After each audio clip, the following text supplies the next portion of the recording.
بسم الله الرحمن الرحيم guddoonka labada aqal xildhibaanada labada aqal ee baarlamaanka jamhuuriyadda federaalka Soomaaliya mudanayaal iyo marwooyin assalaamu calaykum waraxmatullaahi tacaala wabarakaatu salaan kadib cutub qulubtiisa wata weeye dastuurkan hadda intii uu socday waxaba iga baxday cid la arkaa indho u gaaray ku eegaysa dadka qaar baa waxa weeye indho qabiil ku eegaya qaar baa indho federaal ku soo akhrinaya qaar baa indho dangaara ku fiirinaya qof walbaana wuxuu rabaa wixii uu qabay inuu meeshaan ka helo laysmana waafajin karo oo intaasuba waa isdiidooyin badan oo isdiidaya qodobka koowaad oo cutubka 42 waxaan qabaa waa boogsiinaya waqtigu aad buu u yaryahay qodobo badan baan rabaa inaad taataabto waxaan qabaa alle ka sokow ha lagu bilaabo dhulka ilaahay baa leh isagaana ciddii uu rabo dhaxal siiya marka alle ka sokow dhammaan dhulka jamhuuriyadda federaalka waxaa wada jiro u leh shacbiga jamhuuriyaddan qabaa laga dhigo halkaa qodobka halkaasaan kaga tegaya laba qodob oo isu dhow baa jiro oo isla laba faqradood faqrada saddexaad iyo faqrada afraad waxay u dhigan tahay faqrada saddexaad dhulka waxaa lagu haysan karaa laguna sheegan karaa si waafaqsan xeerarka dhaqangalka ee jamhuuriyadda federaalka Soomaaliya halkaana waxaa ku qoran dhulka waxaa lagu haysan karaa haddana mar kale marka waxaan isleeyahay waxaa loo jeedaa dhulka waxaa loo haysan karaa baan isleeyahay ama siiqadii ka duwan oo loo eegi karo loo fiiriyo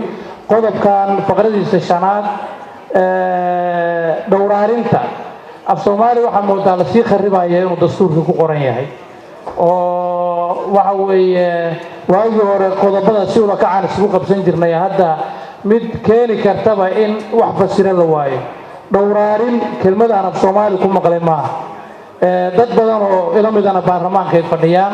xildhibaanada qaar baa leh waa dhowristii oo la adkeeyay dhowristu sideeda u adag tahay dhowrista ha loo daayaan qaba hadday sidaa tahay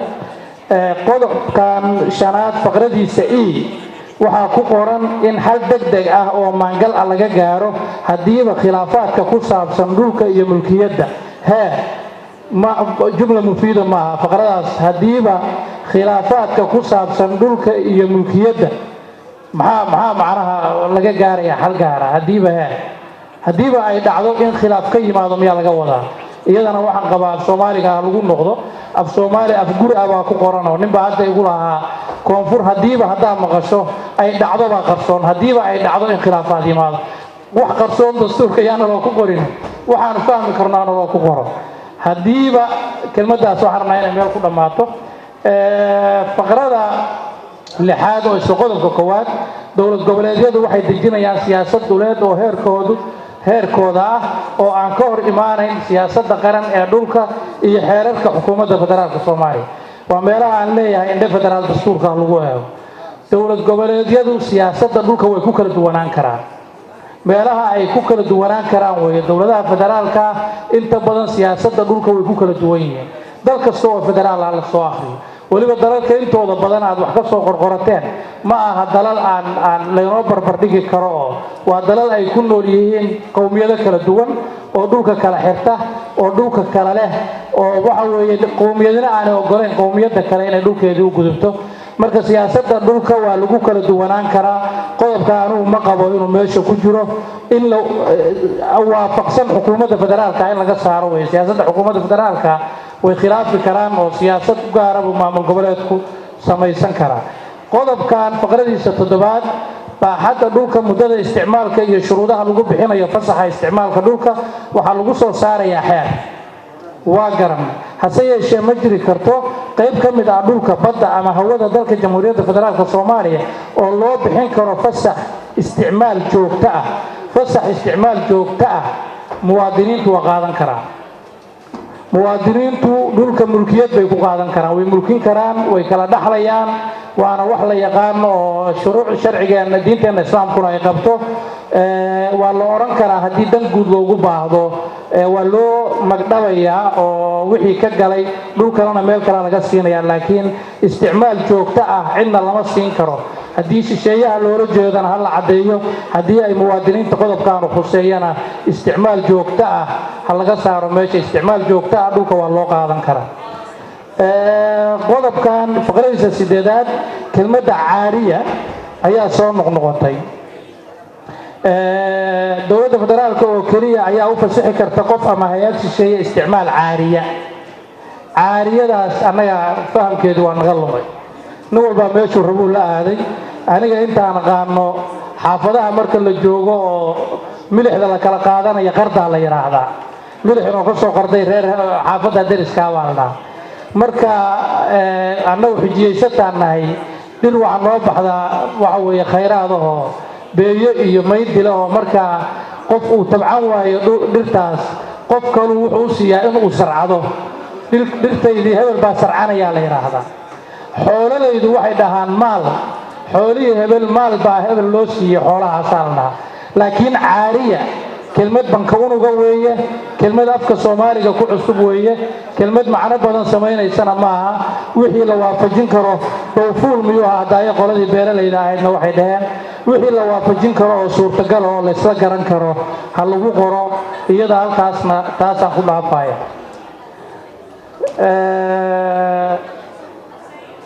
faqradan la tirtiray oo dowladda federaalka iyadoo la tashanaysa dowladaha xubinta ka ah waxaa loo sababeeyey in faqrada 6aad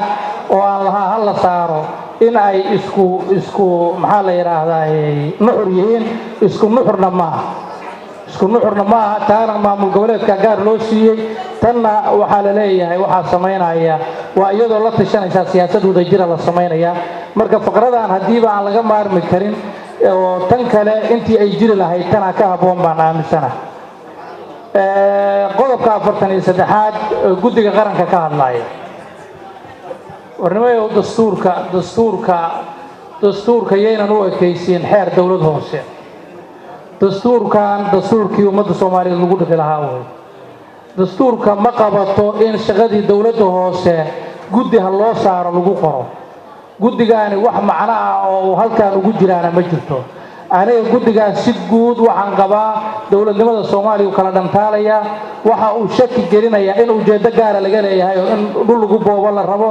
waxa weeye shaqada meesha ugu qorana shaqo macno leh ma aha ummadda soomaaliyeedna kharash intaa leeg guddi maalin walba ha la saaro shaqaalaha qorto bajad ha loogu daro ma qaadi karto ummadda culays aan qaadi karin yaan la saari nolosheenna inaan beeqaamino oo isleekaysiino baan rabnaa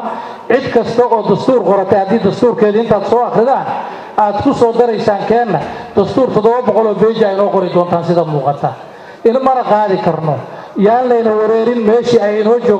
joogtee qodobkan siduu u dhan yahay meesha laga saaro waxa weeye xildhibaanada qaar baa 4.5 lagu keeno qaar baa waxay leeyihiin maamul goboleedyada ha la caddeeyo tirada maamul goboleedku ma cadda tirada xubnuhu ma cadda waxaasoo dhan dastuurkaanu ceeb buu u yeelayaa waxa kaloo jira dalka somaliland maxaa laga yeelayaa maamul goboleed baa loo ictibaariyey ma loo aamusay dastuurka waxaynu ku wadnaa tacdiilkii yacni in muddo ah waxa laga yaabaa inaanay imaan in mar labaad amendment lagu sameeyo marka waxaan rabnaa wax waafaqsan mustawaha dadkeenna in aan u qorno wax jiritaanka dadkeenna ka turjumaya iyo wadajirkooda inaan qornaan rabnaa sidaa daraaddeed waxaan qabaa qodobkan xaaraan maqdaca weeye ha laga saaro meesha mayaal gaaray qodobka 46aad oo khayraadka ka hadlaya qodobka 46aad faqradiisa 2aad hay-adaha lagu dhisay hay-adaha la dhisayna si mugdiya loo dhisay dastuurka mugdi kuma dhiso hay-adaha la dhisay meeshaan ma qabtaan ha laga saaro iyagana waxa weeye hay-ado meeshii la rabo hadhow laga aadi karo sidii la rabo loo diidan karo maamul goboleedyadu isku qabsan karaan waxaana loo cuskaday heshiiskii 2018 siyaasiyiin baa halkan joogta xildhibaana dowladda iyo arrimaha siyaasadda la socdaa jooga waxaad ogtihiin in heshiiskan 2019 muran ka dhashay in madaxweynayaal maamul goboleed oo la yiri waa joogaan ay diideen oo qaarkood wali ay xilka joogaan heshiiska lagu murmayay dastuurka saldhig uma noqon karo dastuurka waxaa saldhig u noqon kara wax heshiis lagu yahay heshiiska 2018 ma jiro heshiis la yiraahdo oo lagu midaysan yahay oo ummadda Soomaaliyeed saldhig u noqon kara sidaa daraaddeed waxa weeye cudur maxaa la oran jiray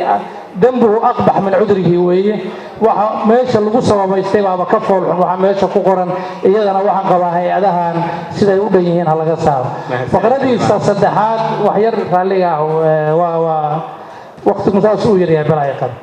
faqradiisa saddexaad isla cutub qodobkan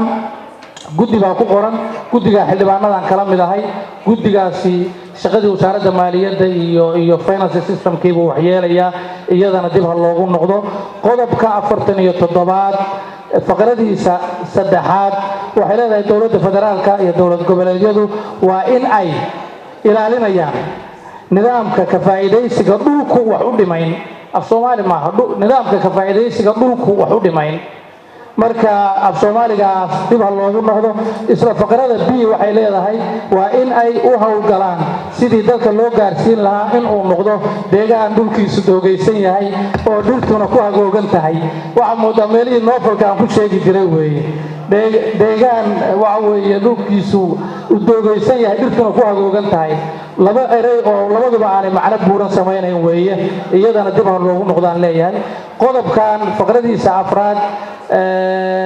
xarafkiisa waxay dhiiri gelinaysaa in dalkeena sun lagu shubo waxay dhiiri gelinaysaa waxay leedahay dowladda federaalka iyo dowlad goboleedka hadba ay saamaynta waxyeelada deegaanku gaartay waa in ay qaadaan tallaabooyin degdeg ah oo lagu dhaqangelinayo nadiifinta wasaqda iyo haraaga sunta halista ah waxa weeye haraaga sunta meeshan waxa u qoran in aynu ka shaqaynayno in aynu ogolnahayba in deegaankeenna maxaa la yidhahdaa sun lagu shubo qodobka ugu dambeeyey faqradiisa c qodobkaan aan hadda ka hadlayay faqradiisa c isagana waxaan adkaynayaa in ciqaabta la adkeeyo meeshaan ku qoran in ay qaadaan tallaabooyin laga maarmaanka oo in laga qaado magdhow keliya ku qoran laakiin in ciqaab intaa ka adag la xuso ama xeer lagu ciqaabayo in loo sameeyo in la xuso baan iyadana codsanaya asalaamu calaykum waraxmatullahi tacaala wabarakaatu